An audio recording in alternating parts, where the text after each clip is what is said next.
All right, we're back here live on the day that the Cavaliers and the city of Cleveland come together to celebrate the Cavs winning the NBA World Championship, first in franchise history.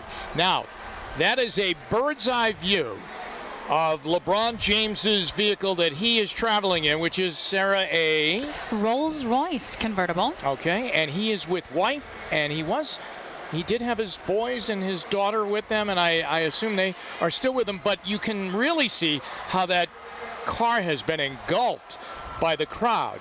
Now, we just had a report. They are only at East 9th and Euclid. So that gives you an indication that's what, halfway through our parade route? Yeah, so he has only moved a short amount. Let's go. You see the officers walking alongside of him. We know there's a pretty good security presence, just trying to keep people off that vehicle, but also trying to keep the parade moving. Yeah, exactly, yeah. So as we pull back there, okay, now he's starting to come down 9th Street, and he's right at Lakeside right now. So that's a little bit better. Yeah, okay? That's better than we thought. He's beyond Euclid. He's right about to make that left. Maybe in the next few minutes or so onto Lakeside Avenue. And we're zooming now back in to the intersection of East 9th and Lakeside, where you can see the crowd. So again, the plan is to get them here. They may take a short break. They've been in those cars a long time. And at that point then, they'll come out and they'll be on stage, and there will be a stage presentation with presumed speeches by key members of the organization and players too, if not all of them, being introduced certainly to this big crowd, which deserves a happening. I think the folks with us here have been hanging a long time, waiting. You know? Yeah, on those decisions people were trying to make if you were coming down today. Some folks saw the line early this morning. They were not allowing anybody up onto Mall B, so there was quite a line backed up, I would say. When I made it into the station, it was about 7:30, 8 o'clock this morning, and there was quite a line of people waiting to make their way through the convention center onto Mall B. They had queued everybody up right there and left Mall B open this morning. So these folks made the decision, hey, I want to be on Mall B. I want to be here for the ceremony, and queued up to get the spots here instead of somewhere else along the parade route. And they have been patiently waiting in the sun. Yeah, they really have, and they want to get a piece of this, and they want to see it up close and personal. It looks like the Cavs cheerleaders are about ready to take the stage here. This is Mall B. This is where we are. We're on the top of that, and you can see City Hall over in the corner of the screen. Public auditorium as we pan. Which apparently the Cavs players are going to use for a respite once they get out of the cars and they all get here. But that getting here is still in the process of happening right now. You definitely could be anchoring the news here tonight. I think we will be, Jimmy. Yeah, there's a pretty good Hopefully bet. Not the 11. Yeah, that's the exit of all of these people is really going to be something too, to get the streets in a working condition. And of course, remember, you have an Indians game tonight too. Yeah, so hopefully some people are going to hang around. We have seen just in the last 20 minutes or so a lot of people moving around, a lot of people on foot, and it looks like some people are perhaps leaving. And maybe these are the folks like we talked about earlier. Not everyone will want to stay to watch the ceremony. Maybe they saw the parade pass by and now they're ready to head home or to grab a drink or some lunch. Any of those options, but there are more people mulling about around this mall area than we had seen. Not quite so much movement until this moment. Now, these parades and celebrations by cities, they're done differently. Every town does them maybe a little bit differently. Not a lot of towns do a stage show and a parade. So some just do a rally, okay, without the parade, or others just do the parade and no public gathering for a rally. So it's one or the other. Obviously, we're going to do both. When you've waited 52 years, you do both. You do it, you squeeze as much of it out of it as you possibly can. Choose all of the above, absolutely. Down we look as the Cavaliers again have been in open cars and have been getting just swarmed by their fans. as they make their way towards Mall B. And the Cavs have had a busy period of time as they win on Sunday night. They arrive home on Monday. They go to Vegas before they arrive home. They kind of had a day to put themselves back into regular society yesterday, and then today, here they are in their parade. Now, for most of them, then they'll head on their ways. Summer vacation is here for them. LeBron James will have a busy day tomorrow, too, down in the hometown. Down in Akron. In fact, some of the reports I've seen expecting upwards of 200,000 people in Akron tomorrow. Wow. Downtown Akron, Lock 3, going to be hosting a party in collaboration with the LeBron James Family Foundation and the city of Akron, all to celebrate LeBron's hometown and this title that he not only brings back to Cleveland, but to the greater Northeast Ohio area, including his hometown in Akron. Lots to celebrate. So tell me, Lock 3. Now tell me about Lock 3. Is it? Lock 3 is a amphitheater area in downtown Akron, So that will right be along packed. Main Street. Will be absolutely packed. In fact, they've said it is first come, first serve, standing room only. I don't think they would even allow the kind of things we're seeing today with the lawn chairs and picnic blankets and things like that. They're really trying. It'll be a very short ceremony tomorrow evening, an hour or less, but they're trying to get everybody, as many people as they can, in to see that. The Akron's mayor, Daniel Horgan, there's Delhi. Yeah. Now, an interesting offseason for Matthew Dellavedova, and you wonder what will happen with him. He is a restricted free agent, which means someone can make an offer to him. The Cavs can come back and match it, or if they don't match it, then they can say, now the restricted tag is off of you. You can become an unrestricted free agent. You can go anywhere you want. Now, there was an interesting development. As the finals went along, Matthew's playing time really started to shrink to nothing in the last couple of games. Mo Williams started to pick up the minutes that Matthew would get. If you go back 1 year ago, of course, Kyrie Irving had the fractured kneecap in the finals, but Dellavedova became a cult hero. Sure, one of the stars. Because of his play in the finals. He played so hard. There's Mo Williams. He played to the point of exhaustion. Remember? And he was hospitalized after one of the games because he had cramped up so severely. Wasn't he? And they detected that he might be drinking too much coffee. He's a big coffee drinker. He has his own coffee. He has his own coffee, made right here in Cleveland, the G'day Mate brand. Now, there's the back of LeBron right there. And do you see any road in front of him? I mean, that's unbelievable. It's just solid people right there. Let's go out to Mike O'Mara right now and check in with him. Hi, Mike. Hey, the guest of honor has just arrived here by City Hall. LeBron, his wife, kids are coming up in that convertible with the yellow hat on. And oh my God, the place is going crazy. I mean, Kyrie just went by and all the love they showed him. Wait till this crowd realizes who that is, because the problem is everybody else has been up in a truck. He's down in that convertible, so he's kind of low and it's hard to see. And now he's getting really close.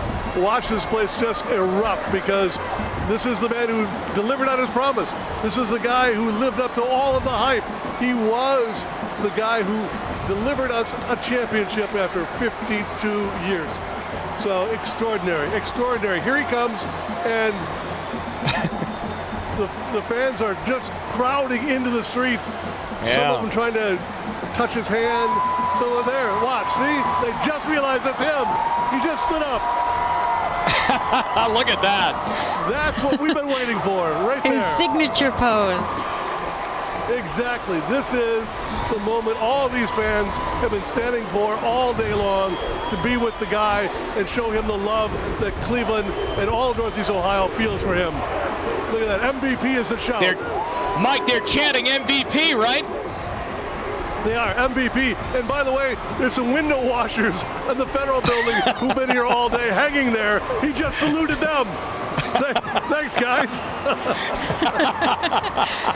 Hey, there was a great quote by Kyrie Irving the other day after Game 7. And LeBron had a triple-double in Game 7. Look at him right there. He's really having fun right now. He's very, very...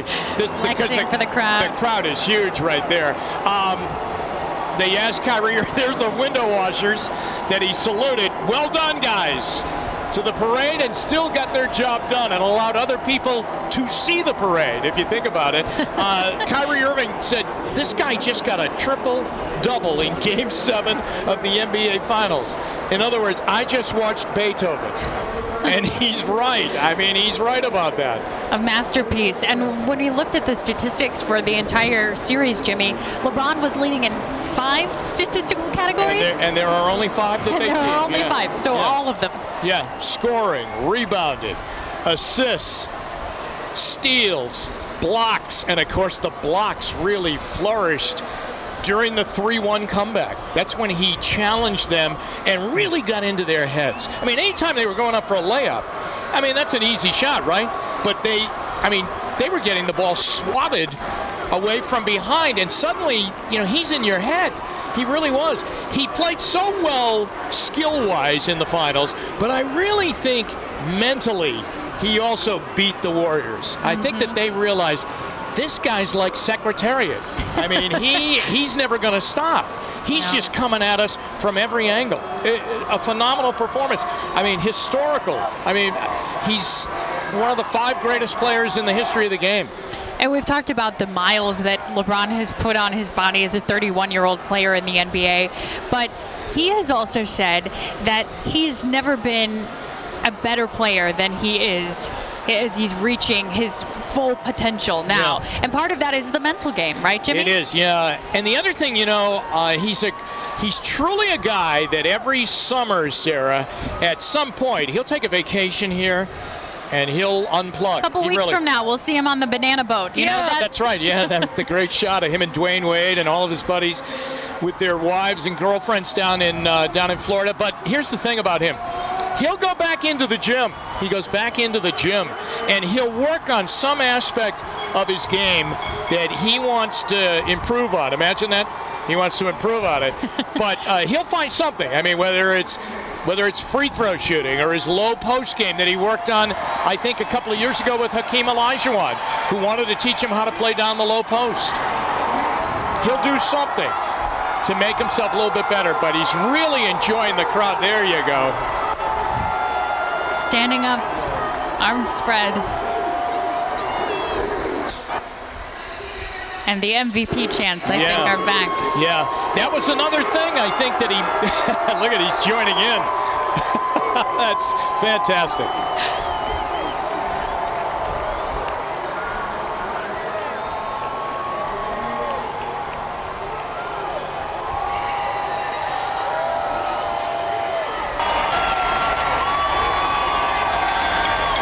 Boy, I have to tell you, that's as animated, as you see him. I mean, he's animated on the court in a different way. I mean, he's just really so intense when he's out on the court. But this is as animated as you'll see him. And I think it's really from the heart here today. He has a certain swagger. I think Game 6, he came out and winked at the camera, and that was the game here. And I thought, okay, he's got this. Yeah, there was no way they were going to lose that. No way they were going to lose that game. And he's kept it just in the way you saw him interact with other players on the court, interact certainly with the Golden State Warriors. A confidence that was in him and coming from him that radiated out from there. I believe that's 3 guys up in a tree. There's our big news story for the day. There you go. 3 guys up in a tree. Downtown Cleveland, and the phones are out, rolling video, taking pictures. Wife Savannah, who you had a wonderful interview with as part of your Sarah Circle, and high school sweethearts. High school sweethearts, yeah. They did not go to the same high school. Savannah is a Bookdale High School graduate, City of Akron schools. LeBron, of course, St. Vincent, St. Mary. But they have known each other since their high school days, prom dates, and married just in the last few years here. Is that 3 children together. Is that the police chief down there with the... Yeah, Calvin. Yeah, Chief Calvin Williams. Yeah, there you go. Sticking right with the MVP, clearing the way for him. Yeah, and how about the chief is out directing traffic? This is really quite a scene, Sarah. We saw Chief Williams out on Sunday as well. He was down in the crowd. Oh, was he? And, giving high fives and celebrating. He's a Cleveland native as well, and a big fan. So, anyway, I want to go back to I believe, and again, I thought I read this, that wasn't there a chance that LeBron would have gone to Buchtel too? And then when that AAU team that they were all on, Drew Joyce Jr., I think might have led the way to go to St. V, and that's when they all went to St. V. What a team Buchtel would have had. I mean, Buchtel, incredible. I remember in I think his last year, Buchtel had a very, very competitive team that year and played them in a district tournament, during the road to the state tournament. And it was a very, very big game and a very emotional game. And Buchtel hung with them for a while, but then, LeBron did what LeBron does, even at the high school level, and won the game. But, yes, he and Savannah, really quite a relationship. And the work she does with these young girls allows them to go to family, prom, right? The entire family is very involved with the LeBron James Family Foundation. Savannah, a big part of that. Her promise makeover, prom and promise, of course, go together, as you can see. And promise is a big word we've been using to talk about LeBron James lately, and the name of his programs, of course, through the LeBron James Family Foundation. But yeah, she helps 300 girls each year get their prom dresses together, figure out what they're wearing, helps provide for them so they can enjoy the prom experience that she and LeBron had. She just says that was such a critical time in their relationship, on the cusp of the NBA and all of the future they've now created for themselves, that she likes to be able to meet other young women in that moment and give them any encouragement that she can. The Lawrence O'Brien Trophy in the arms of the Cavalier players as they make their way on the final stretch, the final legs of the parade route, I think right now, safe to say, as we come up near 3 o'clock. And it has taken a while from when they left the queue. Normally a 5-minute ride. We said earlier, it's about a mile or so that they have been traveling from the queue. What is it, 1.2 miles? 1.2 miles exactly along that parade route. Oh, well. Taking them 3.5 hours. Yeah, there you go. Well, there's a little bit more room now for that car to get clearing out for LeBron. And as that car makes its way towards us, and the Cavaliers getting closer to performing and visiting with the crowd here at Mall B, we will take a timeout. Channel 3's coverage of the celebration of a championship. The Cavs are world champions, and we're back right after this.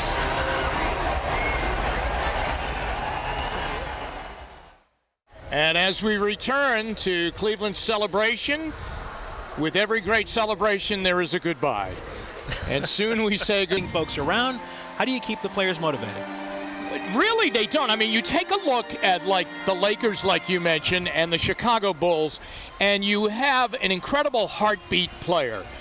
Obviously, with the Bulls, it was Michael Jordan. Mm-hmm. With the Lakers, they went through several stages. They passed the torch. Kareem passed it to Magic, who passed it on to Shaq and Kobe. Okay? It's how you are able to keep that heartbeat player. Now, we've got the guy with the biggest heart, I think, in the NBA right now, who probably won't allow this group, LeBron, to become complacent. Right. Because he did repeat. He did go back-to-back in Miami. And the other thing is, he also has lost a few finals. Mm-hmm. He's lost 2 as a Cav in the finals, and he lost 2 in Miami, and easily could have lost another one in Miami. So he has, he really has a pretty good read on it. So he's the heartbeat player here, like Jordan was with Chicago and those other Hall of Famers that were with the Lakers. The Celtic dynasty was different. That was a family. I mean, you were proud to be a Celtic. Right. They all had different roles. It was as important to be the sixth man as it was to be Bill Russell. Mm-hmm. And it was a tradition. That was tradition. And in some cases, I would say the Lakers are. Now, the Cavs aren't a tradition yet. They are a one-time champion, but now you sit back and you say, okay, all they need to do is really take a look at Golden State and say to themselves, hey, listen, they were 1 win away from the most historic season in the NBA, and now today they're an afterthought. Mm-hmm. I mean, nobody remembers 73 regular season wins. They remember losing the 7th game and blowing a 3-1 lead. What do you think Golden State's place in that history will be because of their regular season being so historical? I think it's just a great regular season. I think that's what where it is. ends. I mean, you go back, Sarah, there are other analogies to that. The Seattle Mariners one year won like 116 games in the regular season of Major League Baseball. That's unbelievable. I mean, that's Yankee-like, okay? Right. But they got knocked out in the playoffs. Take the New England Patriots, the year they went undefeated in the regular season, made it all the way to the Super Bowl, and the Giants beat them in the Super Bowl. The Patriots went 18-1, but they didn't win the Super Bowl, That's right. and nobody talks about that team. I think that's what Golden State will deal with. I really do. That's interesting. The regular season, they were unbeatable. Last, 4 games? Or the regular season? 73-9. Yeah, that's greatest regular season ever, surpassing the Bulls of Jordan and Pippen at 72 wins. Yeah, wow. It is amazing. Interesting take on that. As we await, it is now 3:30 on this Wednesday afternoon. What would this be? The 22nd of June, right? Yep. 22nd of June. Soon to be the 23rd. Soon to be the 23rd. As we await the big celebration here on Mall B, the Cavs victory parade has ended. It has made its way through the streets of Cleveland. The players now, the dignitaries in Public Hall, getting all set to come out at some point, we hope very soon, and take that stage and give folks here quite a show. We can't wait. It's coming up very soon, we hope. They have turned up the tunes. The lights are flashing. There's some dancing going on down there. That's always a good thing. Folks Dancing going getting on on their here as well. feet. It sounds like my wedding reception. You just had to share your anniversary with the Cavs, didn't you, Jimmy? Yeah, I'm still sharing it with you. Did you have this many people at your wedding reception? Just a little bit under. We had a $1.2 million, catering bill. We couldn't have gone 1.3. Our coverage of the Cavs victory parade and celebration continues here from Mall B. After a break, you're watching Channel 3. Wow, let's go. 2 minutes.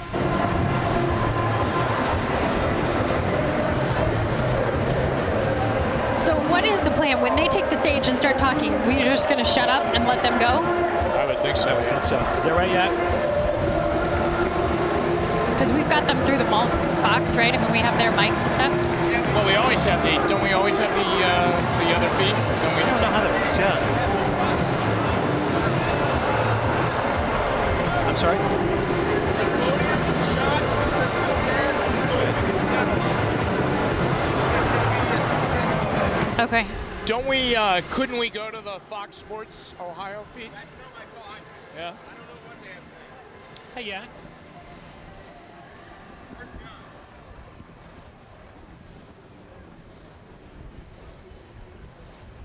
All right, we're going to get everybody on camera, right?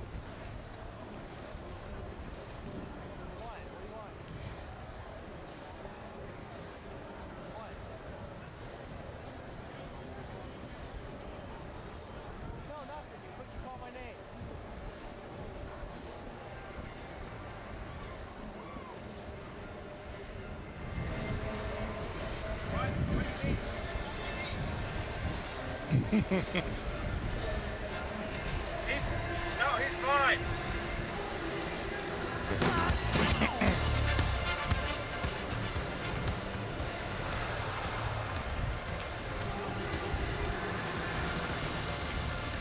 You're going to Chris first and then a 3-shot. Who? Chris Coombs below you on the podium. First shot is Chris Coombs at the podium. Thank you. And then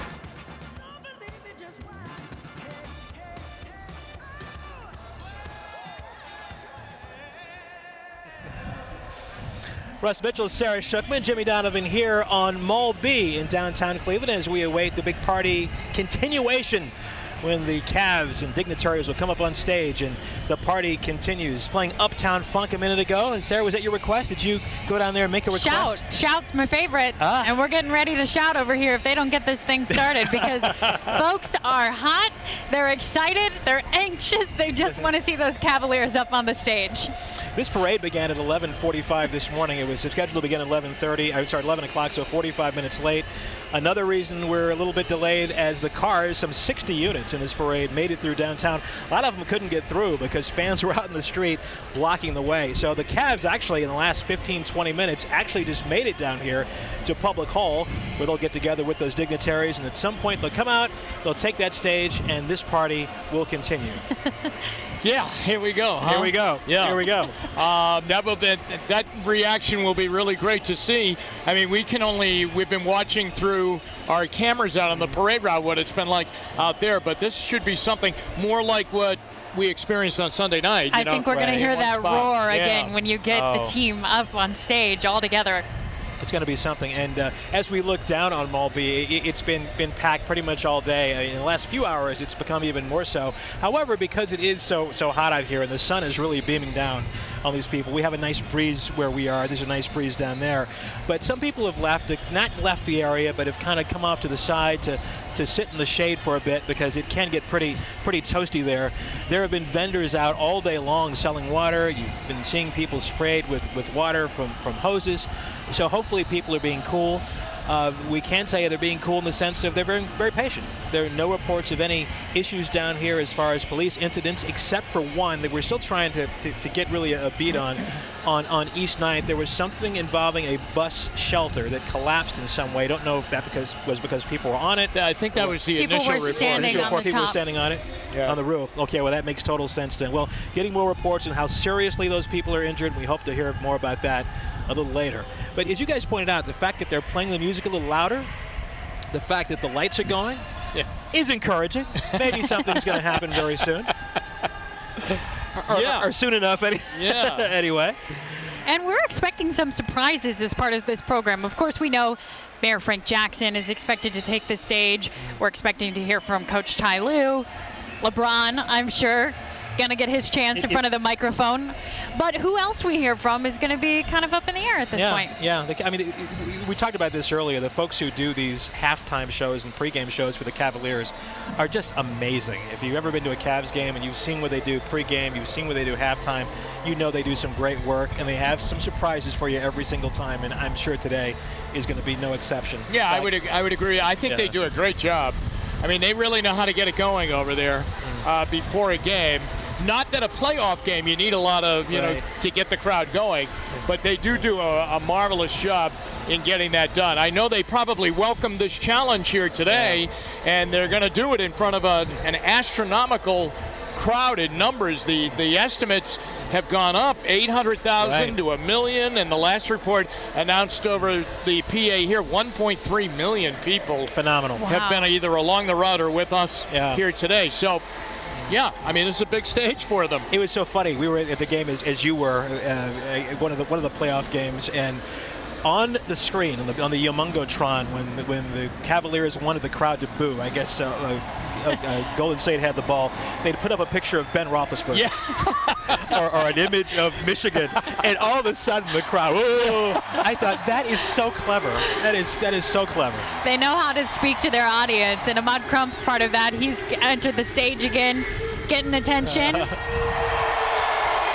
He does a phenomenal job. He does. With that, and how that started with him. And that the microphone comes down to him, almost like, how boxing. Michael Buffer, right? Let's get ready to rumble. But when he does that, Cleveland, let's listen into him. I mean, this is what he does. Champion. Cleveland rocks. Cleveland rocks. Cleveland rocks. Cleveland rocks. Cleveland rocks. Cleveland rocks. Cleveland rocks. Mama knows, but she Back to the finals. Remember what horrible starts Golden State would get off to in these games. I mean, they scored like 11 points or 13 points in the first quarter of a game. I mean, this is the highest scoring team in NBA history. And really, I think that crescendo of crowd, is the definition of home court advantage. And it really bothered Golden State early in games, which made them swimming against the tide all the time in these games. I mean, they'd be down by 20 points in a blink. Well, I mean, don't discount the crowd being not much more than a sixth man in those situations. Sure. It's like playing 10 men against your 5. I mean, they couldn't do anything right, and it just kept accumulating. Well, have you heard the Sarah Shookman formula as to who's going to win the game? No, that night. We were at the game, several times, and that one night where the Golden State scored 11 points. We had to sneak out early. We had to sneak out early the first quarter. Sarah's thing is, at the end of the first quarter, whoever's ahead, that's going to win the game. You know what? She was right every single time. I'll teach you my tricks sometime. Now, on Sunday, the Cavs were ahead, I think, by a point. They were. Yeah, at the end of the first quarter. Told you. Yeah. And that Friday, they were down by a point when they lost here at home. Game 4, yeah. Game 4 to Golden State.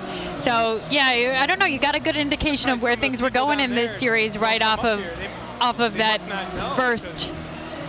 You might be onto something, Sarah. Yeah, I don't know. I mean, Good I luck. think I'm going to leave those Channel 3 projections to you, Mr. Donovan. I don't want to take over on any of that. You have a very good track record. Best of luck in your career at ESPN. No, I think you need all 4. But, yeah, I know what you mean. And Super Dave talked about it a lot.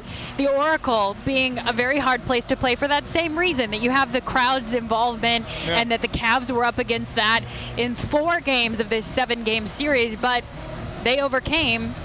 And this crowd, part of this crowd that was in Quicken Loans Arena for 3 of those home games this series, they were part of it too. Yeah, they really were. It was an amazing thing to watch, Sarah Shookman, when you called it just like that. As we look, You're giving me way too much credit. as we look at malls A and B, just packed to the gills, waiting for this party to start, to continue here on the mall. These people have been here all day, been so patient. Let's see. Looks like people are coming to the stage right now. There are more and more coming up on the stage right now, which is a very good sign that this crowd will soon get their heroes in front of them.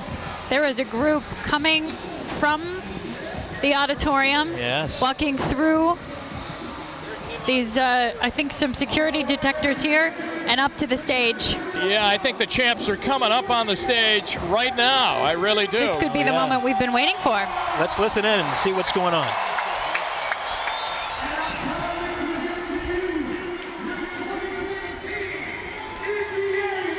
World champion, your Cleveland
Everybody make some noise.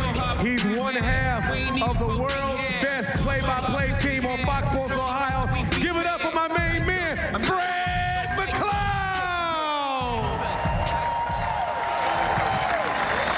Wow, White and Gold Nation, you guys are unfreaking believable.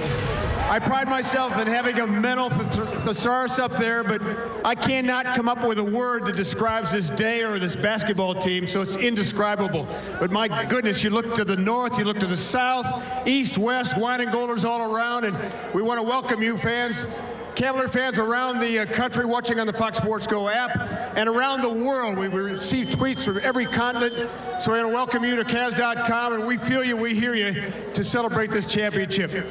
I do know one thing. I said in a broadcast earlier this year, how do you stop LeBron James? And I said, don't Google it because there's no answer.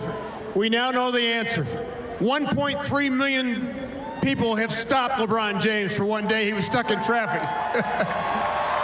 But nobody else in the playoffs could stop him. Two other people I want to acknowledge, and I know they're watching today. The original coach and general manager, Bill Fitch. I know he's watching in Houston, hopefully be in the Hall of Fame someday. And a guy who's definitely in the Hall of Fame, my mentor, the great, great Joe Tate.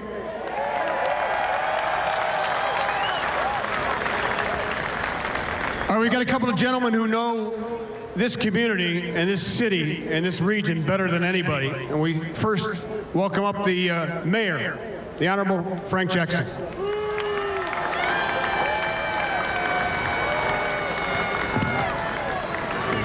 Hello, Cleveland. And what are you talking about, man? I don't know what you're talking about. But anyway, how does it feel to be a champion? You know, anytime something good happens, one thing about that, it always happens on time. And what we have to do is show gratitude and appreciation. So in that regard, I have a couple of proclamations. One for Dan Gilbert and Coach. Coach, Dan. Hey, Coach. How you doing? How you doing? Yes, sir. Thank you very much. Thank you. And this is these are two proclamations, not declaring this Cavaliers Day, but really saying that this is a holiday in the city of Cleveland. So I have one for Mr. Gilbert and one for the coach. And one other thing before I finish is that we always want to make sure that people feel welcome. And so I have for both Dan Gilbert, the coach, and for all the players, a key to the city. So thank you very much.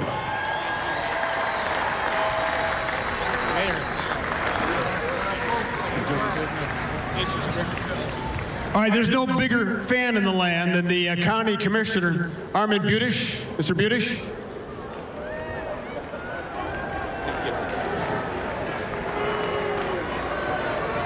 Hello, everybody.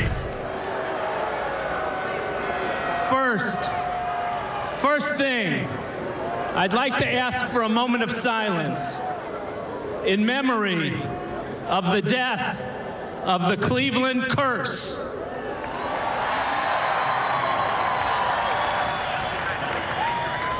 That wasn't silent, but that'll do. We did it! In Cleveland, we are champions.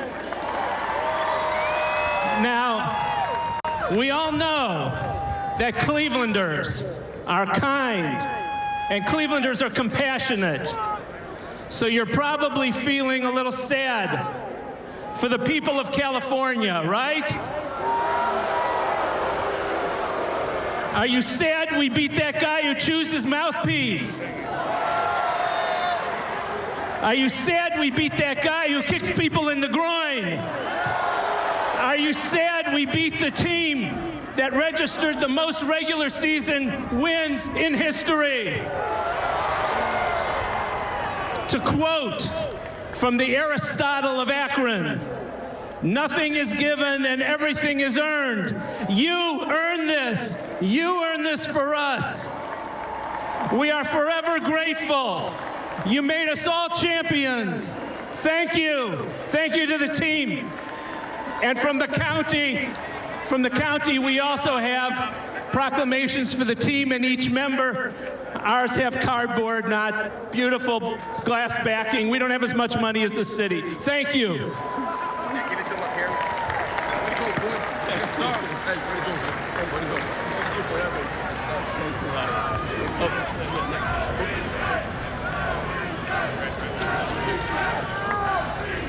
All right, as you may know, all the watch parties were packed. And each fan who came through the door paid $5. Every cent of those watch party tickets went to 6 local charities: the Centers for Families and Children, City here in Cleveland, Domestic Violence and Child Advocacy Center, Cuyahoga County Invest in Children, Special Olympics of Ohio and Greater Cleveland, and Achievement Centers for Children. More than $700,000 was raised by you fans who came to cheer on the world champs at those watch parties. The envy of everybody in the NBA, because they said, how can Cleveland come up with that kind of passion and that kind of energy in a building where there's no players on the floor, but you guys have done it 2 years in a row. So pat yourselves on the back. We thank you. So minority owners, Jeff Cohen, Nate Forbes, along with our CEO, Len Komorowski, are going to present a check specifically for $717,365.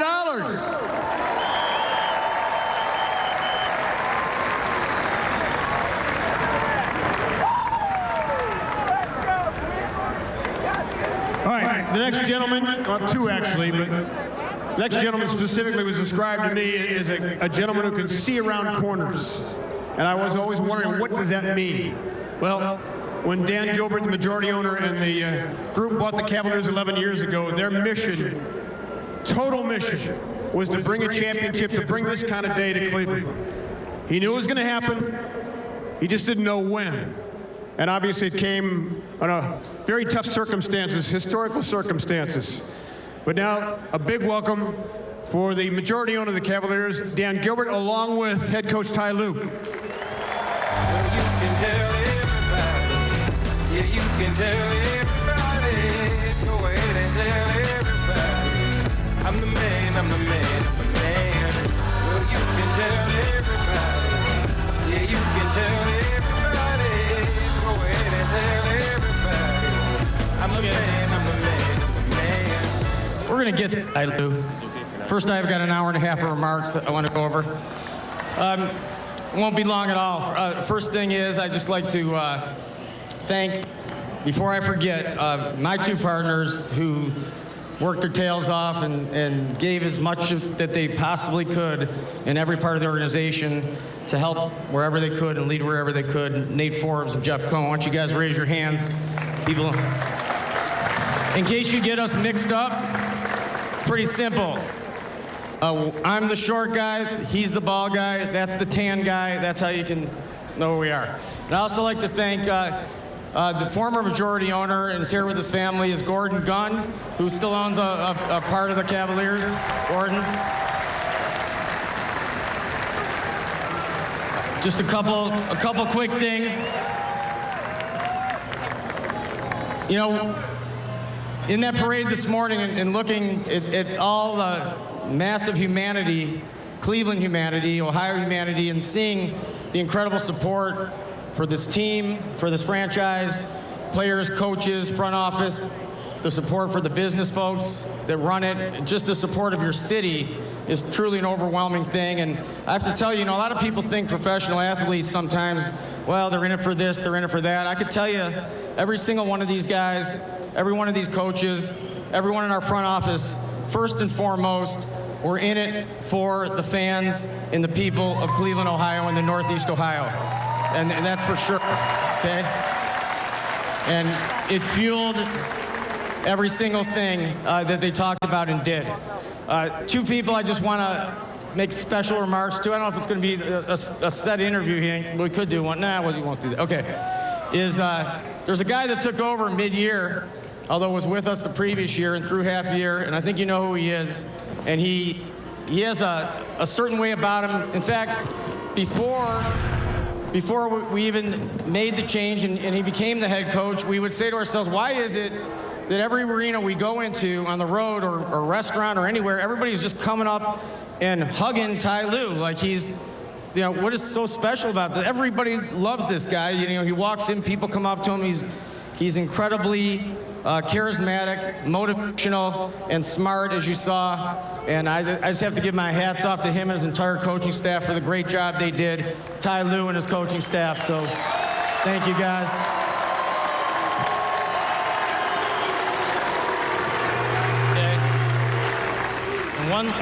A couple other things. There's a guy here who's the general manager who you're going to hear from next. He's the third guy over from my left, Griff. He's got the glasses over there. He's the general manager of this organization. Means he puts it together. He sets the pace. He sets the culture. He makes the trades. He does the draft picks. He signs the free agents. He does all that. But more importantly than that, there was something that he did when we were down 3 games to 1 in the NBA Finals. 3 games to 1. An insurmountable hill or mountain that we had to overcome against a team that was 73-9 in the regular season. And being down 3-1, he met with the players, he met with the coaches, and he wrote this very motivational, I guess, email or letter. But I'm not going to read the whole thing, but I'm going to end you with a sentence that he ended. Now, this is the morning after we had lost Game 4 at home, when everybody was sort of down in the dumps.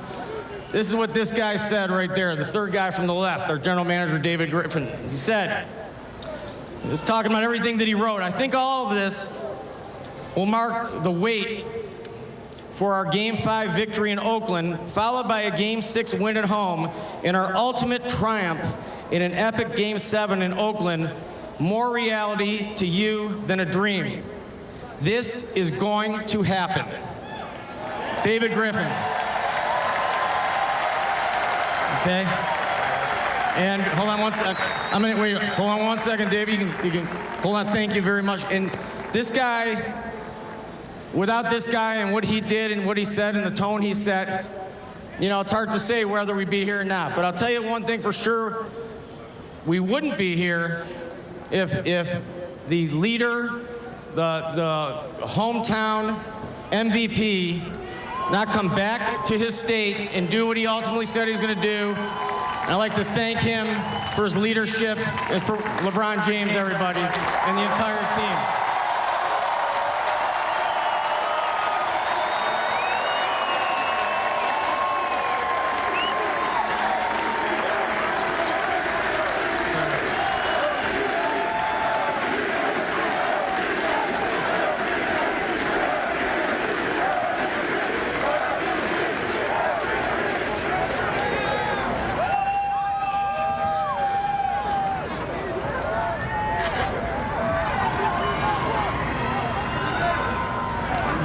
LeBron James will be one of the best basketball players that ever lived on this planet. But even he cannot do it alone, as he will tell you. It needs great players and great people around him, which he certainly has with the rest of these guys who have done beyond what anybody could have expected or realized. They love each other. They love the franchise. They love the team, and they performed and they made it happen. And no words will ever express all of our appreciation for every single player, all you guys, you know, Kyrie, all of you, every single person here, Tristan, everybody. Thank you all. Thank you all. And so I'm going to let you now. I'm going to hand it back to Fred McLeod, who's going to introduce our general manager. Once again, I want to thank all of you for your incredible support. There are no fans or no people like Cleveland, Ohio. We know this was about generational families and talking about where you were with your grandparents and your parents and your kids, and that's what it's all about. And I can't tell you how impressive that is and motivating that is. And take it from here and rebuild your city as well, because things are going great. There's cranes in the sky. Let's keep the winning going. Thank you all.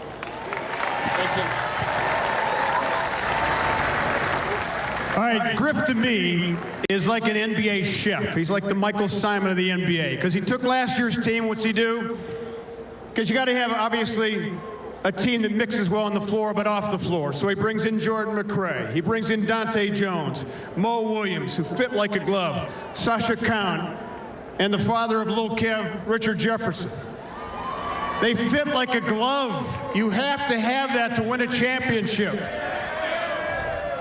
Oh my gosh, and Channing Frye. I am no longer his favorite broadcaster. Sorry, Channing. All right, but anyway, the architect deserves so much credit. We welcome David Griffin. Gospel, homie, take 6. Take this, haters. That don't kill me. Can only make me stronger. Wow, this is unbelievable. Anybody feel like a champion today? So when you win, everybody gets credit they don't deserve. I'm really honored by the comments Dan made, but I'm humble enough to accept what Kyrie said to me afterwards, which was, I know that was supposed to motivate us, but it was like you handed us a school syllabus. So it de-juiced me just a little bit, but it's okay. First, sorry, I actually have to collect myself here. I'd like to thank and congratulate Bob Myers and the Golden State Warriors organization on a truly historic run the last 2 seasons. It's important that you know that because it was a run that pushed Ty Lue and his coaches, Larry Drew, Jim Boylan, Mike Longobardi, Brett Brillmeyer. It pushed him and his staff. It pushed Trent Redden, Kobe Altman, and Mike Gansey in our front office. It pushed our ownership group, our entire team, and our team behind the team, and you guys all know who you are, to find excellence and find it as quickly as possible. I think it took a team that good to force us to the brink, to force us to ignore the noise and lean on one another, to sacrifice for one another, and to find what Steve Kerr, who I once worked with, called appropriate fear. They made us come out and give everything we had. We had to be all in order to find our collective greatness. Without them, we could not have made history by rallying for that brink and overcoming a 3-1 deficit for the first time in NBA history.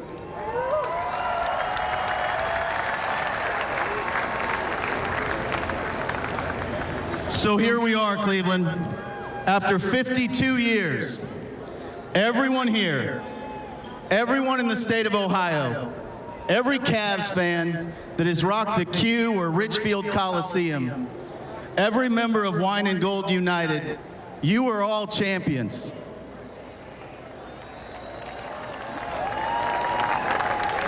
But with that, I'd like to challenge you, and some responsibility comes with this.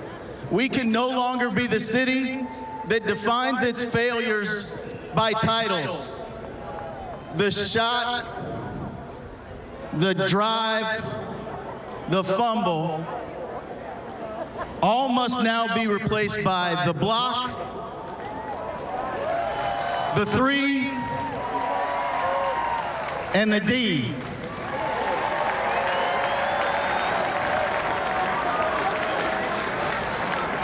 Our best basketball lies just ahead of us, and just as it does for the city of Cleveland, the narrative of Northeast Ohio is no longer what we can't do or have failed to do. It is an expectation of excellence. It's a willingness to dream as big as you can dream. As big as a kid from Mexico, Missouri, Ty Lue dreamed of being a head coach in the NBA. And most importantly, as big as a kid from Akron did when he returned home. All right, ladies and gentlemen, please welcome up to the stage the head coach of your world champion Cleveland Cavaliers. Make some noise for Tyronn Lue.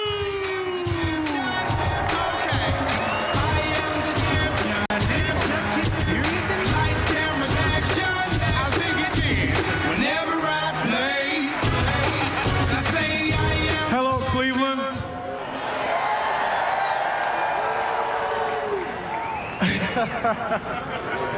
Hey, I just want to thank the best fans in the world, the most passionate, most dedicated fans in the world. I know it looked rocky for a second, you know, being down 3-1, but y'all stayed loyal, y'all always supported, and y'all never lost faith. So for that, I want to thank you very much for myself, my coaching staff, all the players, Cleveland Cavaliers organization, and I just want to say, we did it, baby!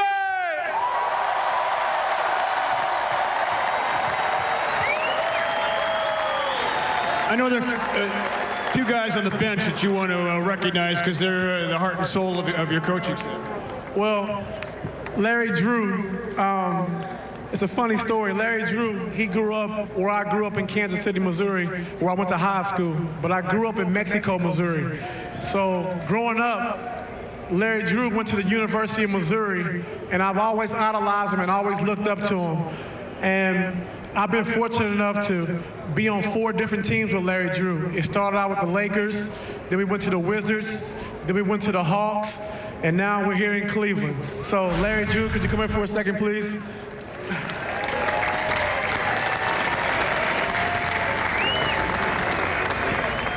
And I know we won a championship, but, you know, things were very hard to start. You know, the way things happened and all the scrutiny surrounding this team and, you know, having to win a championship here was a lot of pressure. And every single day, old school right here helped me out every single day. When I was ready to jump, he was there to save me every single day. So I want to say thank you to Larry Drew for always having my back. Another guy we have, you know, old school also is Jim Boylan. Come over, Jim.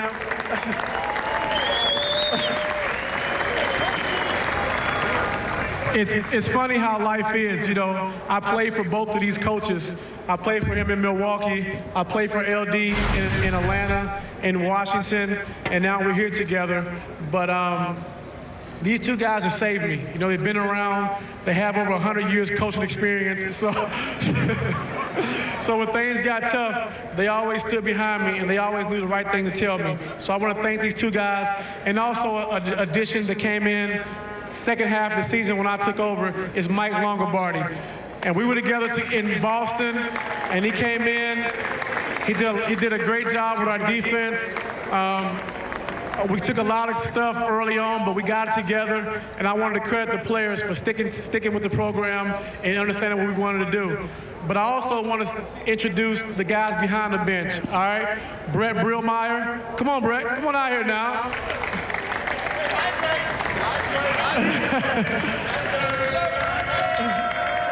We have Vitaly Potapenko.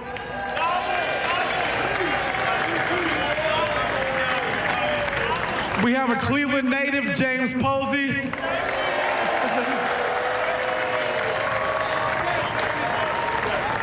We have Phil Handy. Phil Handy.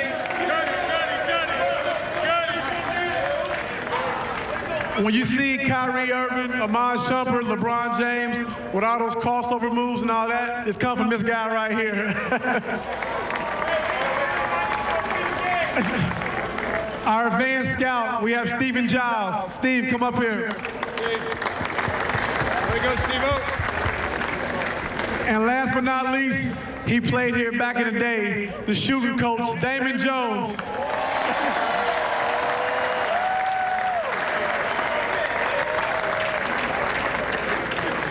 So I just want to say thank you to the state of Ohio, to the city of Cleveland. We did it. It took all of us to do it, the whole organization, and I'm just proud to be the first one to bring you guys a championship. So thank you.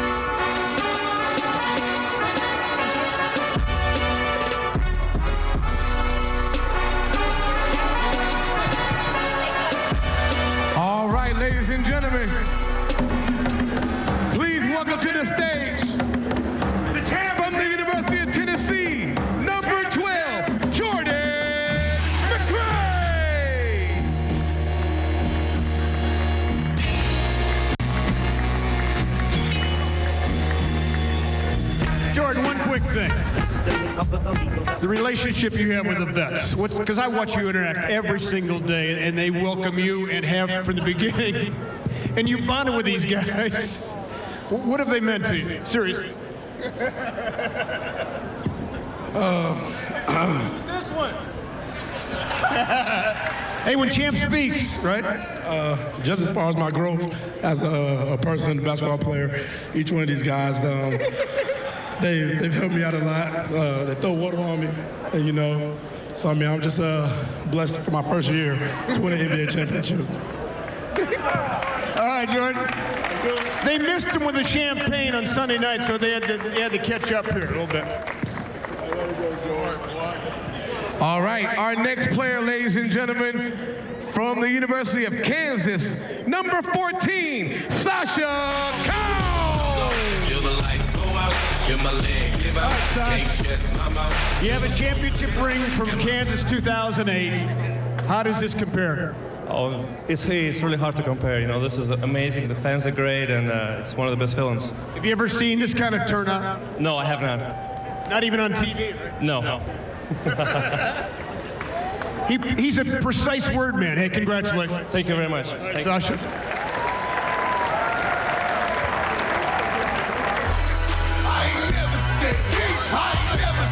All righty, folks, our next player from Duke University, number 30, make some noise for Dante Jones.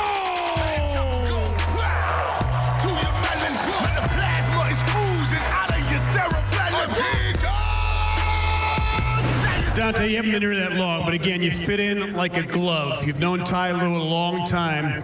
How long, or how much did that relationship with Ty mean to you, and a reason why you came here? The relationship I have with Ty is one of my best relationships I have in my life. He's been amazing to me. He's been a mentor. He's been a friend, and he helped me come in here and just fit in and just be able to help these guys in any way possible. I always have that memory of this guy sinking his body into Draymond Green and sticking to him like Velcro. I mean, it was not a loose ball foul. I just had to go in there and try to make a play, try to help these guys out. We're in foul trouble. Just trying to do anything to get us going and to get us back in the game. How does it feel to be a champion? Feels amazing. Best feeling in the world. Thanks, bud. All righty, ladies and gentlemen, from Arizona, number 9, Channing Frye.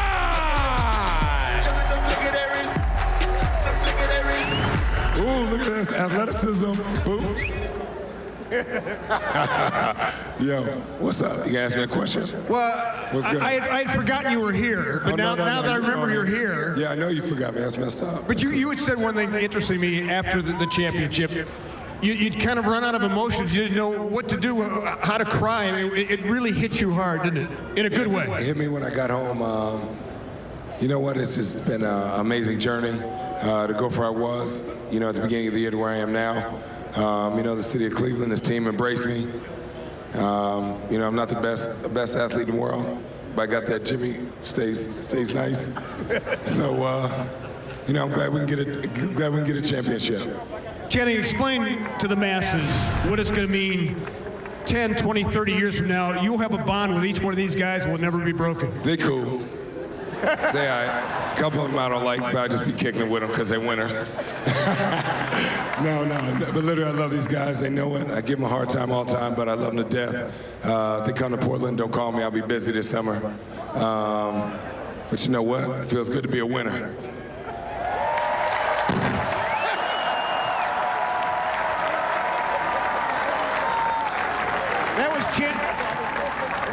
That was Channing's first turnover of the year, by the way, just in case you're curious. All right, ladies and gentlemen, our next player, he's the big man in the middle from Russia, number 20, Timofey Mozgov.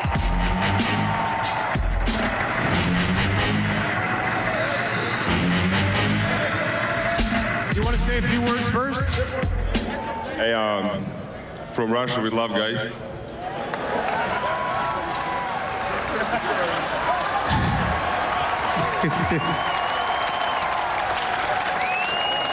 All right, Timo, when is the next commercial coming out? I have no idea. He has no idea, so you advertisers out there, right? You're available? Yeah, I am. Call me. Call my agent. Call his agent. What will you remember most about this whole experience, though? At the Brew Garden. For the rest of my life, I know I was the best team in the world, so it's all I need to know. Big hand for Timo! Ladies and gentlemen, from St. Mary's, number 8, Dilly Matthew Dellavedova.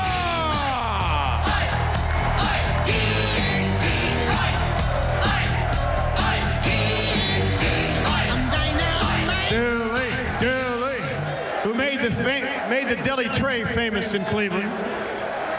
Dilly, I don't get it. You played at St. Mary's in the Bay in Moraga, California, about, I don't know, 10, 15 minutes away from Oracle Arena, and they didn't give you any love there. What's up with that?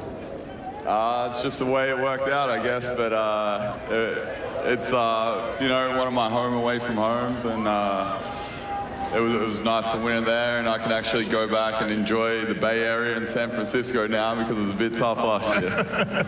All right. Everybody knows your story. After playing St. Mary's, coming to the Cavs, undrafted free agent, now you're a champion. It proves to everybody out there, take no for an answer. Never take no for an answer. What's it mean for you to stand up this stage, going to get fitted for a championship ring when maybe a lot of people didn't think you would get here? It's just an amazing feeling, and you know, a lot of hard work and sacrifice, and especially by my family, my mom and dad and sisters and girlfriends, so I want to thank them. And then I really want to thank everyone in Cleveland for welcoming me, all the support you guys give. You guys are the best fans in the world. I love you guys. Thanks, Tony. Our next player coming to the stage from Georgia Tech, number 4, Jumpman, Iman Shumpert.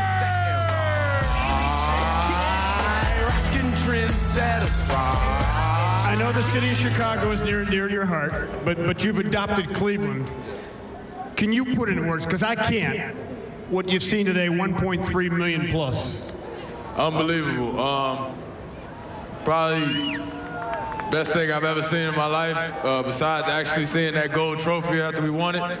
Seeing this parade was unbelievable, and I just hope everybody stays safe. I saw a lot of people on the roof. Don't want anybody to fall. Everybody stay safe today, but enjoy it. All right, one other thing. We know you're a very talented songwriter. Are you going to come up with another ballad for next season? Nah, man.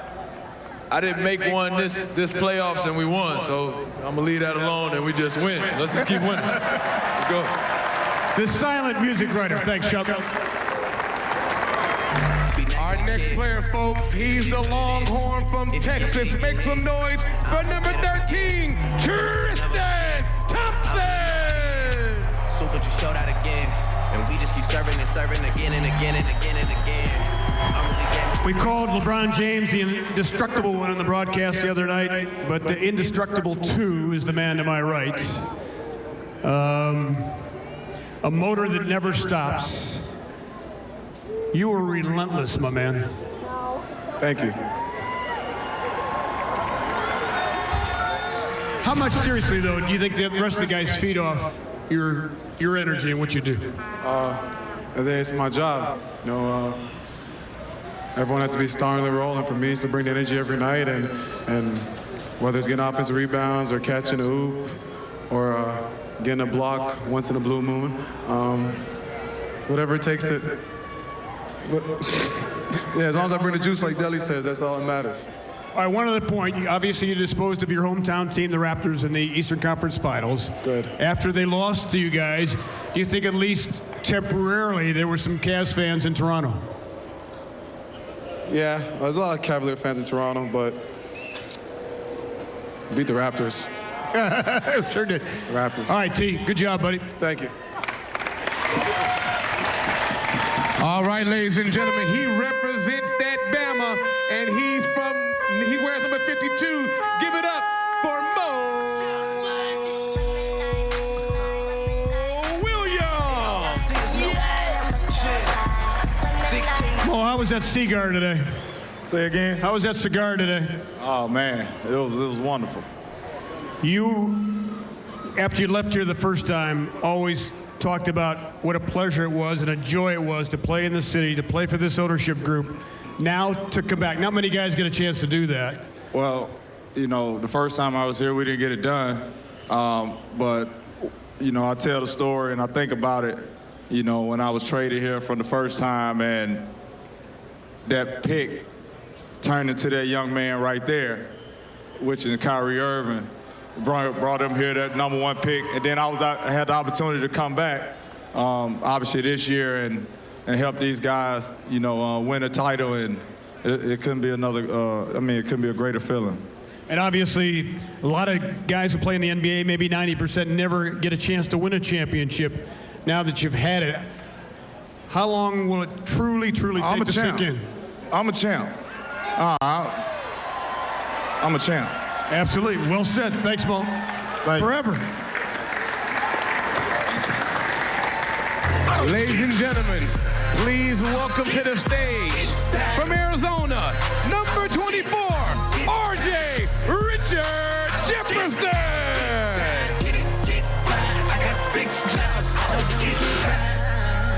All I got to ask is, where is little Kev? I don't see him up here. Little Kev is tired. He had a long night, so he's chilling. Are you a politician? One more year there, Cheney. One more year. How do you say no to that? You guys think I should play one more year?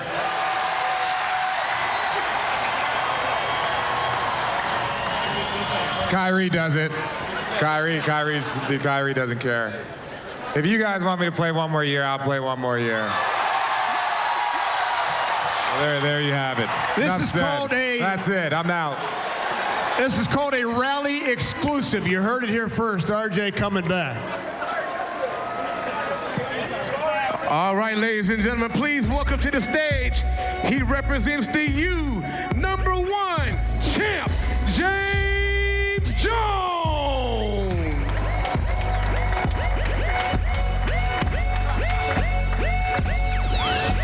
Hey, champ.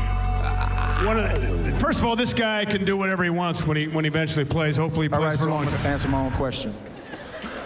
2 years ago, everyone knows that outside of basketball, the most important thing to me is my family. They're here with me in Cleveland.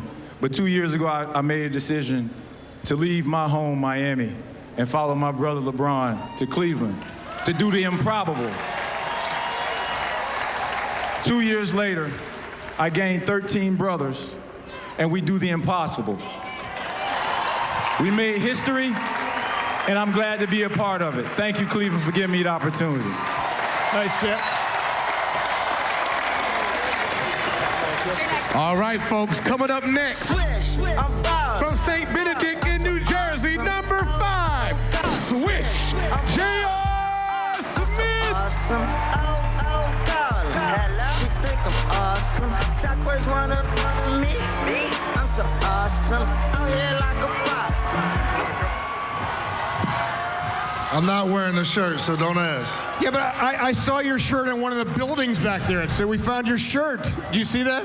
Yeah, I think the last time I took my shirt off was after the game. I gave it to my dad, and I ain't put one on since. We absolutely loved what you did on Father's Day, because you expressed love for your parents like we all do. And on Father's Day, did anybody have a dry eye when they saw JR at the podium?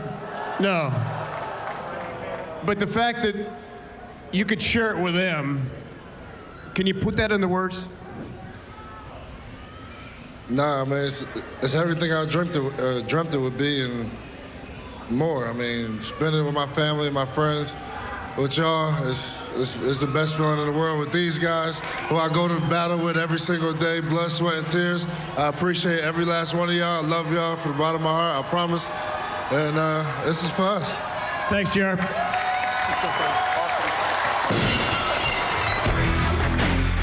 Coming up next, he's from UCLA.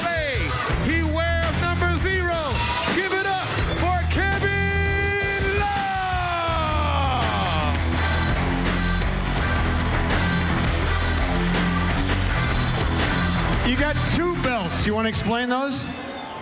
I mean, some guys want rings, which I do too, but always been a wrestling fan. It kind of took on a life of its own, us wearing different wrestlers' T-shirts. And so I guess I got 2 belts with me. All right, let me ask you, do you know your ring size, by the way? I don't. I'll bet you'll find out, though, right? Yes, I will. We all will. Well, some guys, I mean, already know, but.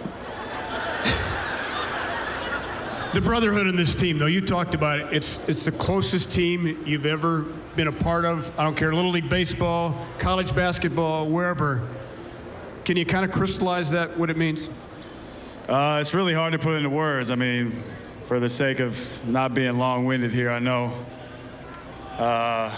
you know, between really all these guys here, coaching staff included, you know, for me it was very different. Naturally, I didn't have the finals through 6 games that I really wanted to have. You know, got a concussion, had to miss Game 3. Game 4, came off the bench, tried to help us in any way I could. Saw 2 guys in game, what was it, 5 have, I mean, you guys saw one of the best games I had ever been a part of and witnessed and seen, and it was wild. Game 6, 23 just would not let us lose. You guys would not let us lose. And then Game 7, anything can happen. And you know, we got to ultimate prize, but none of this could have happened without these guys. We're all brothers, and we're forever solidified, forever connected. Big hand for Kevin Love.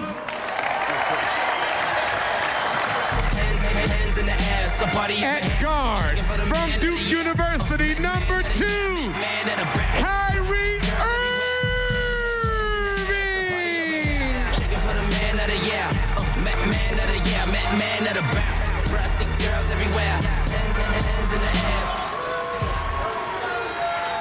All right, Uncle Drew.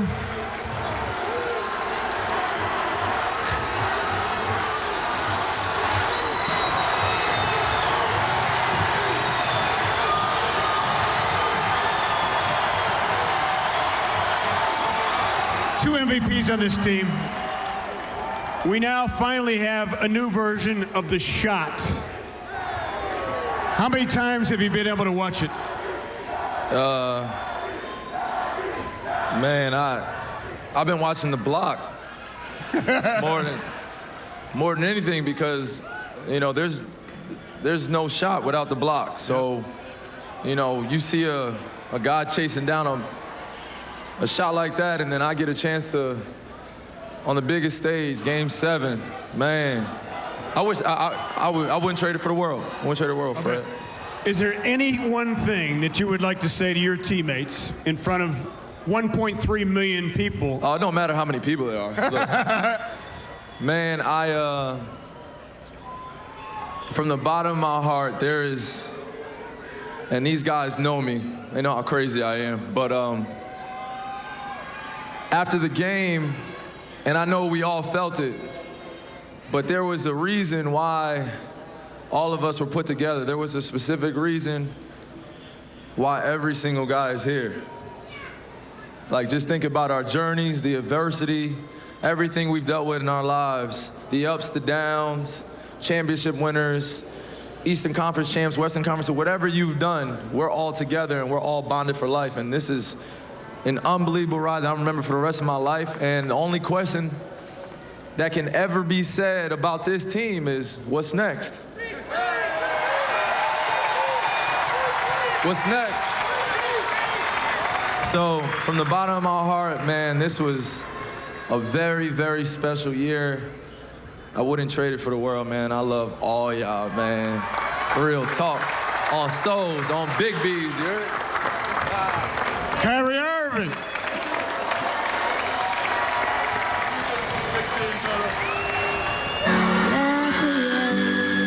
I'ma do what makes my city and my state happy, and that's why I came back. I love you. I'm back. Forgiven my mistakes. I'm coming home. I'm coming home. Tell the world I'm coming. Why does this one feel different? I'm home. I'm home. This is what I came back for. I'm at a loss for words. This is unbelievable. It doesn't feel real right now. I'm back where I belong. Yeah, I never felt so strong. I'm back, I'm feeling like there's nothing I can't try.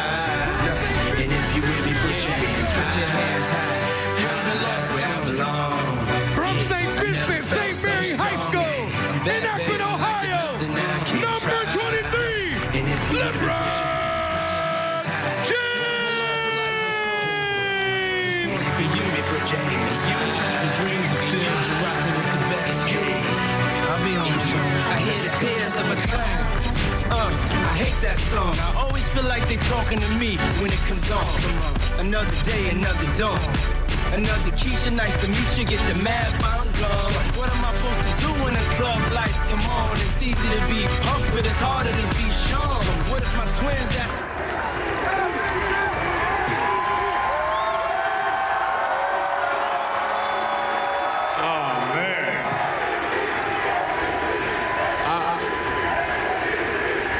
They asked me, do I have a speech or something prepared?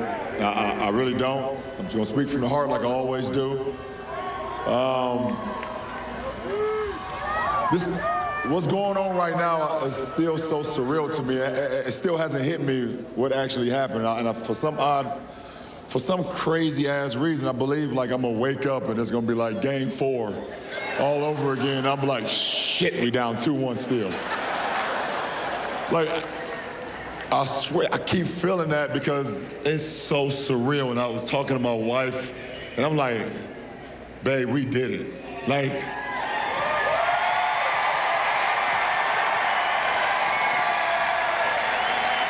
you guys always see the finished product, and you know, when we step out on the floor, you know, either 18 minutes before the game, or if Kyrie's taking a long time to put 2 pair of socks on and his shoes on, we come out at like 12. You guys see it from that point to the end of the game, but what you guys do not see is the hard work behind the scenes when all these cameras and all these lights and everything is not around. And I heard a lot of thank you LeBrons today, and you know, thanks for coming home and thanks for keeping your promise, but I really, you guys really should be thanking all the guys up here, to be honest.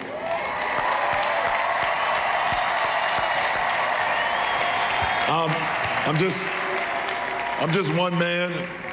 I'm one man with a plan, with a drive, with determination, with will, with a belief, a strong support system at home. But I'm just one guy, and you know, I look over here and I look at Jordan McRae, a young guy that came to our team, you know, from the D League, and you know, just automatically, you know, just bought into what we wanted to do, and he was ready to do anything that we asked from him. You know, being a young guy, and to my brother JJ, that I seen a lot of things when there was like LeBron James made 6 straight finals appearances. Well, shit, James Jones made 6 straight as well.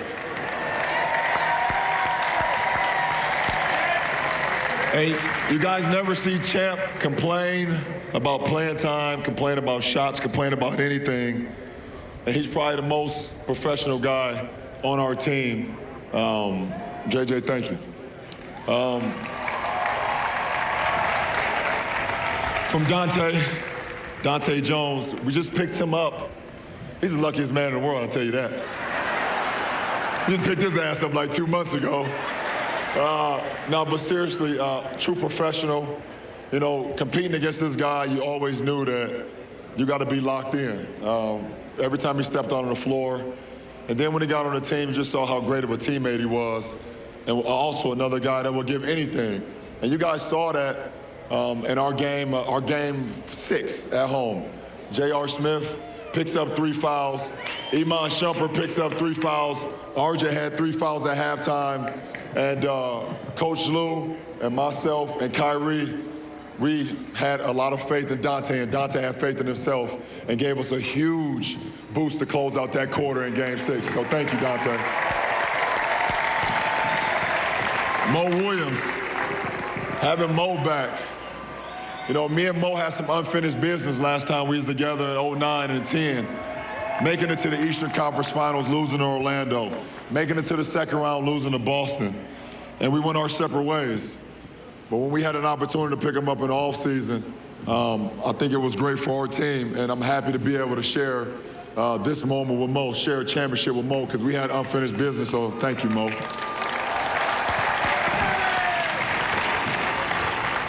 To young God, a.k.a. Kyrie Irving, a.k.a. Uncle Drew, Byrie, whatever y'all want to call him. This guy, he thought I was blowing smoke. He can be the best point guard in our league and also be an MVP in our league.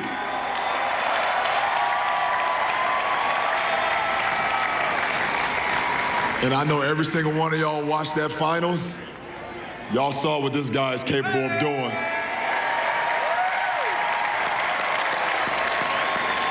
And he's only 24 years, oh my goodness. He's only 24.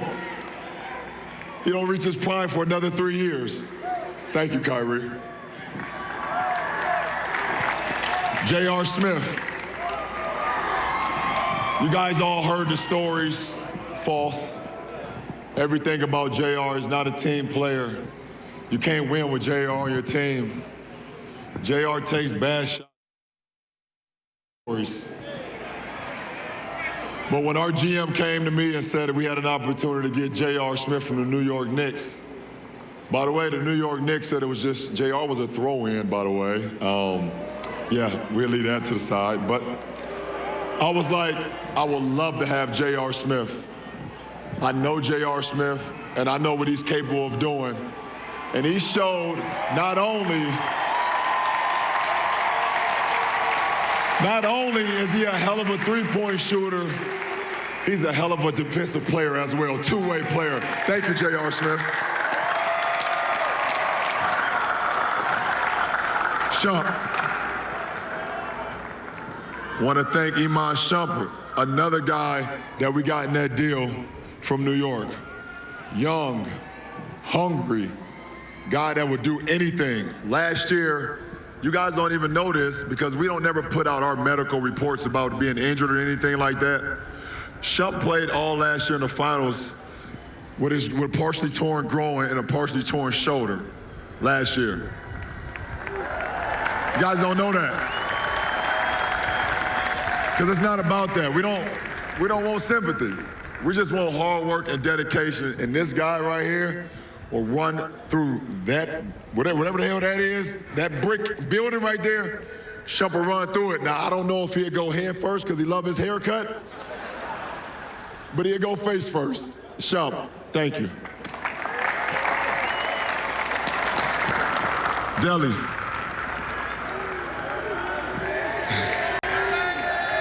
Yeah, and he deserves that. He deserves that. If it was a bear right here, and it was Delly right here, and I shot the ball, and I was wondering who was gonna get to the ball first, Delly would tear that damn bear up. And y'all saw it for the last 2 years, Delly giving everything. He damn near gave his life last year in the finals. Had to go to the hospital after one of our finals games. That's a guy who's dedicated, who never cared about guys saying that Delly's not fast enough, Delly's not strong enough, Delly can't shoot it well enough, Delly's not an NBA player. Well, guess what? Delly's a champion. Thank you, Delly.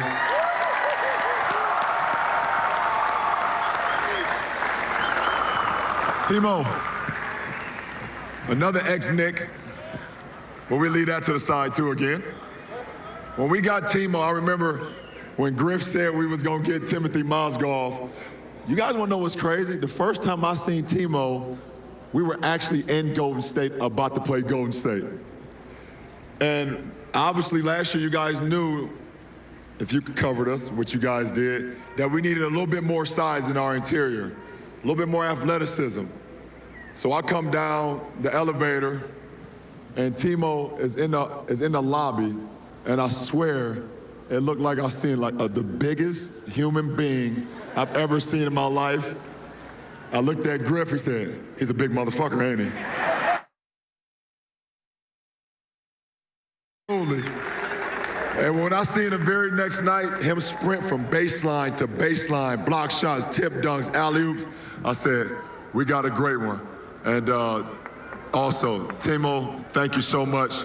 You're a champion as well. Sasha, now a good friend of mine texted me the other day by the name of Mario Chalmers. And he said, you know you can't win a championship without a Jayhawk on your team. I said, damn, you kind of right, huh? I won 2 in Miami with you, and then I get another one here with Sasha being an ex-Jayhawk in Kansas. Sasha, everything you did this year that no one's seen, working out with Timo every single day, committing to the game every single day. You worked out every single day with no vision of the coaching staff or us saying, oh, Timo, Sasha, you're gonna play. You're gonna get minutes. No entitlement all year, and you gotta be an unbelievable person, an unbelievable professional to be able to take that and still come to work every single day and give it your all. Thank you, Sasha. Little Kev, AKA RJ, Dick Jefferson, whatever you want to call him. You guys don't know this story either. See, I got a lot of stories, but I want to thank DeAndre Jordan, because if DeAndre Jordan did not decide to go back to the Clippers, we wouldn't have RJ on our team. You guys can Google the story. I'm not going to tell you the rest of it. But if it weren't for that guy, we wouldn't have him. And from the day one that we got RJ, I knew I finally had a guy that was playing behind me that I can trust, that I could count on. But I don't think he realized that he was going to eventually be playing 35 minutes in finals games. And that's why he said he quit the other night. RJ, man, like you said, your first 2 years going to the finals, me and you being on finishing third, everything that you've been through in your career, I'm just happy that I was able to be a part of you winning your first championship, brother. Thank you.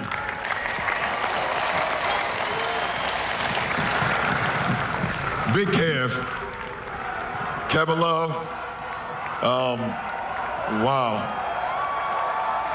What y'all saying back there? Kevin Love? Oh, turn around. I'll be there in a little bit. Give me a second. Kev, when I knew we had the opportunity to get you 2 years ago, I didn't second guess it. I think you knew how I felt. I told you in the 2000 Olympics that in order for us to win a gold medal, you had to be our anchor in the interior. And you looked at me like, man, you don't know me, shut the fuck up. And for the last 2 years, you kind of looked at me like that a few times as well. But this guy is so misunderstood. Everybody says, well, he's not a team player. He's not a winner. He doesn't do what it takes. And you guys saw his struggles throughout the finals. Everything that happened from the concussion to sitting out to him having his shooting struggles and things of that nature, and everybody just burying him alive throughout the finals. And to be able to respond like he did in Game 7,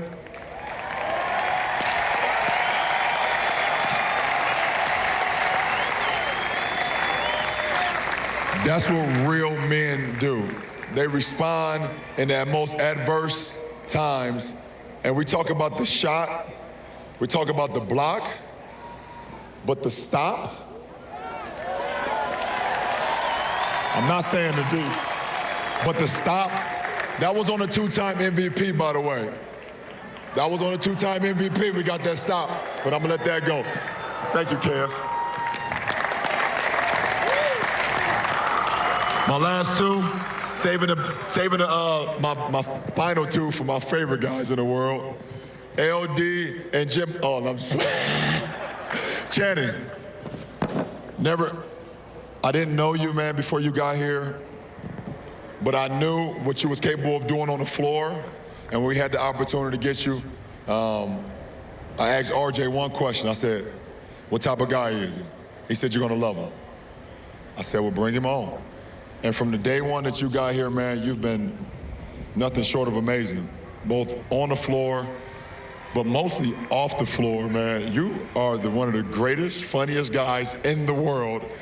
And, but also you're a true professional, man. And I'm happy to be able to be along the ride to help win a championship with you. Thank you, Channing.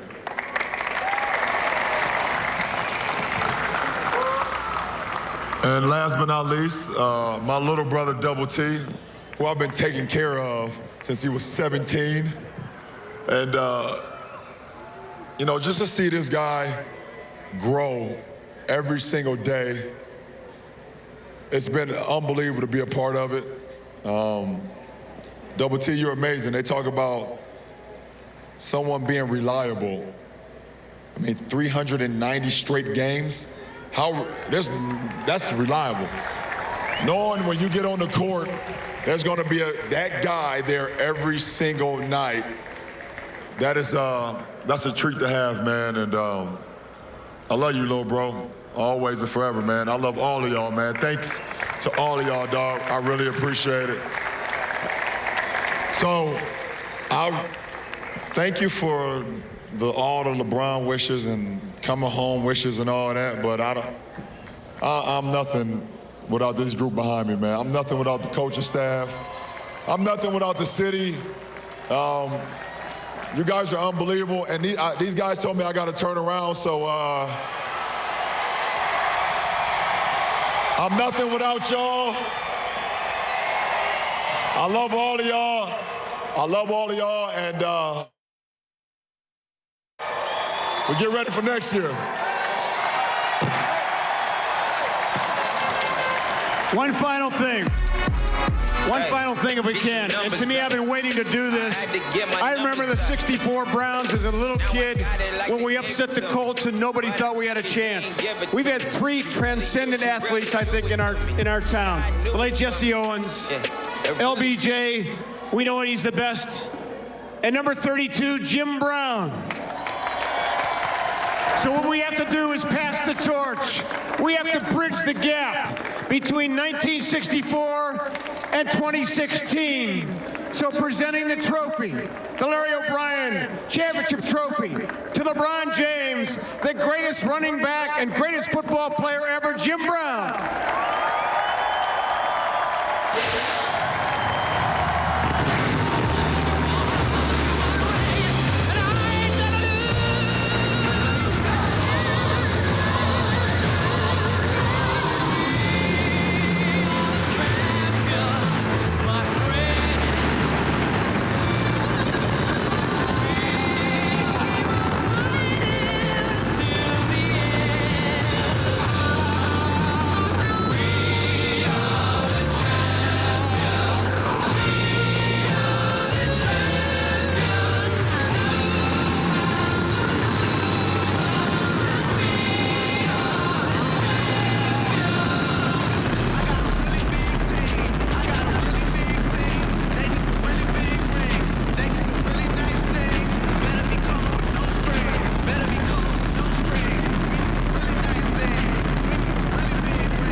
Animated LeBron James finishing off the rally right here at Mall B. We apologize.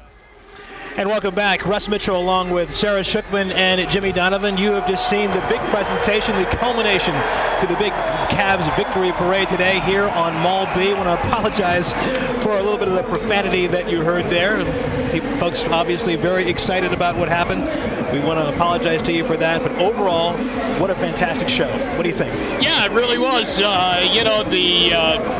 The Cavaliers are up there, and you can obviously feel that that's a family. I mean, in some ways, I mean, all of them connected. They all had different paths to get here, either by trade or by draft or by friendship of LeBron, but they all had a piece of this, and I think they explained that, whether it was on the court or whether it was just making them a better team as a hard participant in practice, as some of the players that we don't see. Everybody had a role. Everybody had a role on that coaching staff. David Griffin had a big role as the general manager, and the owner had an open checkbook to pay as much as it would take, and well over the salary tax, the luxury tax, to make this happen. When that all fits in, and you have the greatest player in the world, it works. Everybody got their props, certainly. You did. You got to hear from all of the players, which was kind of a neat moment, I think. You got a sense of the team camaraderie, and you also got to hear LeBron talk a lot about some of the struggles they've been up against, whether real or perceived on our end, some of the things we've heard over the course of this season. If you were really clued into the team and paying attention to every article and every rumor coming out this way, LeBron sort of dismissed a lot of that today and said, this is a team that came together, played together, and got the job done together. A big number when you think about what happened here today, the biggest number you're going to hear, the folks who came downtown today to be a part of the celebration, 1.3 million people. The original estimate was maybe 500,800,000, and the numbers kind of went up throughout the day. But when it was all said and done, 1.3 million people. Things were delayed today. They didn't start when they were originally scheduled to start, but I don't know. I looked out here. I don't think anybody went home before this thing started. No, I think they waited for the fireworks to end, and now you're seeing people stream out behind us, you know, ready to get a bite to eat or something along those lines. But yeah, I think people were definitely wanted to be here, wanted to be a part of every element of today's experience, a historical experience for so many of us. Yes, and once again, kudos to this crowd here who had to wait so long today in the hot sun. A lot of waiting time, a lot of when are things going to happen. It was hot out there. People We're stuck Cleveland around. fans. It We're was Cleveland worth fans. the wait, It was right? worth the wait certainly, but people behaved. People did a really great job. It was fantastic in that. You know, as well. I would guess that if the NBA season somehow was flipped around and it ended in the winter, and if it was 20 below, you would have had a shot of having 1.3 million after 52 years of not celebrating a championship. That's just what it's all about. It really is. And the wait is over. And you know, you carry yourself around a little bit better as a citizen and a lifelong resident in Cleveland. Yeah, we talked about that. A little swag in town today, a little more bounce the ounce. That's that sort of thing. Bounce the ounce, maybe not the thing to make. Hedging your step. How about what is it called? Pepping your step. There you go. Bounce the ounce. That's something totally different. Dave Chudowski is down. He's been out here all day long, letting us know what's happening from his vantage point. David, what do you see? Well, what I saw was just probably the greatest moment in Cleveland history, really. I mean, this town is all about its sports, and we finally ended the drought. And I got to tell you, there's a few moments that really stood out to me. Number one is Dan Gilbert talking about LeBron James and turning around to him, and you think about the decision and the letter and that they were able to come back together and finally a championship was brought. That was an amazing moment for me. Another thing I found interesting was David Griffin and the email he sent to everyone when they were down 3-1, because we're all wondering how the heck they came back when they were down 3-1. That's great leadership. That's inspiring when your leader does that. Another thing that stood out to me, LeBron James. It's all about him, right? And he came back, and we all say he's the reason why we won a championship, but yet he turned around and put the focus on all his teammates. Again, LeBron James on point. And also, if you listen closely, you could kind of hear LeBron talk about, you know, hey, I said bring this guy, or Mozgov looked at him, and it just goes to show you LeBron. I mean, yeah, David Griffin did a great job, but LeBron was the man behind putting all this together along with Griffin. And my last thought, it goes back to this morning. I said what the Cavs told me, everyone that would be on stage, and I said there has to be somebody else. Now, he didn't talk, but that moment, Jim Brown handing the trophy to LeBron James, there's nothing more that needs to be said. Back to you guys. That really was something. what a moment just to watch that, the symbolism of that moment and everything in it. Yeah, was great. It's really been great that Jim Brown has always been in touch with this thing, and Jim Brown's still very attached to his team, the Cleveland Browns, and with Hugh Jackson coming in now, really wanting him to even be more a member of the Browns family, and to explain what all those young Browns players need to realize, and that is the connection that organization and that tradition has to its fans, and that you have a great responsibility to play that way. And when you play with LeBron James, you have a great responsibility to play your best. That's an honor to play with him and an opportunity to be the best. Totally. Akron proud today, right, Sarah Schuckman? Absolutely. We had the Goodyear blimp hanging out with us for a good part of today's broadcast, which was a great partner for us. Akron proud today, and Akron will be proud again tomorrow when LeBron goes to celebrate there at Lock 3 tomorrow night. That is right. You've been watching our special coverage of Cavs Victory Celebration Day. A special edition of Channel 3 News at 5 comes up after break. We will see you very soon.